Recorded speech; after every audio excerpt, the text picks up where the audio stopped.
হারামকে বর্জন করুন।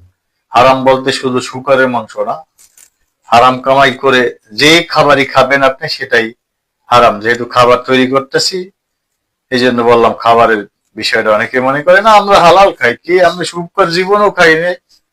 শুকর শুধু হারাম না, হারাম উপার্জন দিয়ে যে খাবারই খাবেন সেটাই হারাম। আর এই হারাম খাবার খাইয়া আপনার যতটুকু শরীর স্বাস্থ্য রক্ত মাংস হাড্ডি বৃদ্ধি হয়েছে ওগুলা ফি নারে জাহান্নামা খালিদিন ফিহা, জাহান্নামে যেতে হবে। ওটা আপনার ইবাদত বন্দেগী কোনো কাজে দিবে না। মোল্লারা এগুলো বাতলায় না, কারণ বাংলাদেশে সবাই আমরা হালাল করে হালাল খাই। মসজিদ শূন্য হয়ে যাইবে, কেউ দান খরচও করবেন না, আমাকে ভিক্ষা করে খাওয়া লাগবে, নাহলে কাজ করে মাটির কাম করা লাগবে, না রিক্সা চালানো লাগবে। কারণ এই যে বাতেলা দিয়ে যে কদিন খাইতে পারে। যাই হোক, এটা আমার কথা না। বেশি করে যারা মুসলিম আছেন ধর্মগ্রন্থ পড়বেন, অর্থ বুঝে আল্লাহ কি বলছে ওইভাবে চলবেন, দেখবেন জীবনে শান্তি আর শান্তি। লোভ করবেন না, মানুষকে দেখে লোভ করবেন না যে ওর এইটা আছে, ওর বাড়ি আছে, 5টা ফ্ল্যাট আছে, গাড়ি আছে, আমারও লাগবে। কি করবেন ভাই এগুলো দিয়ে? মৃত্যুর পর তো চলে যাবেন, সব ফেলে রেখে চলে যেতে হবে। অতএব এগুলা বর্জন করুন, ভালো থাকুন, ভালো হন। খাইতে বেশি প্রয়োজন নাই ভাই, আপনি রেখে যাবেন, ছেলে সন্তান কি করবে? ওরা কত ওই কাজই করাইবেন, অস্ট্রেলিয়া আমেরিকা কানাডা পাঠান পড়াশোনা করে, এই কামলাই দিতেছে মানুষের।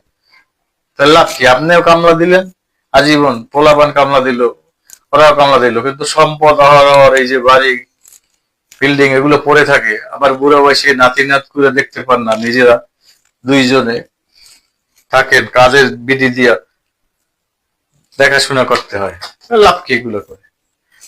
যতটুকু প্রয়োজন, ন্যূনতম ইনকাম, 2 বেলা খেয়ে পরে আল্লাহর নাম নিয়ে বাঁচতে পারেন, সেভাবে চলুন। নীতি কথা সবাই বলে ভাই, আমরা বুড়ো হয়ে যাই সময় আল্লাহর নাম লই, আল্লাহ আকবার, আল্লাহ আমাকে জান্নাত দাও, হারাম যে খাইছে বড় আজীবন, এটার কোনো খেয়াল নাই।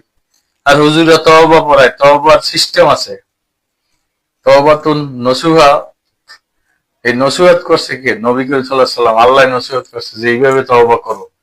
এই আয়াতগুলো আপনি নিজে পড়বেন, পড়িয়া জানবেন কিভাবে করতে হয়। আপনার জীবদ্দশায় যত কামাই রোজগার করছেন হারাম, আপনি তওবা করতে হইলে সব গরিবদের মাঝে বিলিয়ে দিতে হবে। গরিব মনে রাখবেন, গরিব।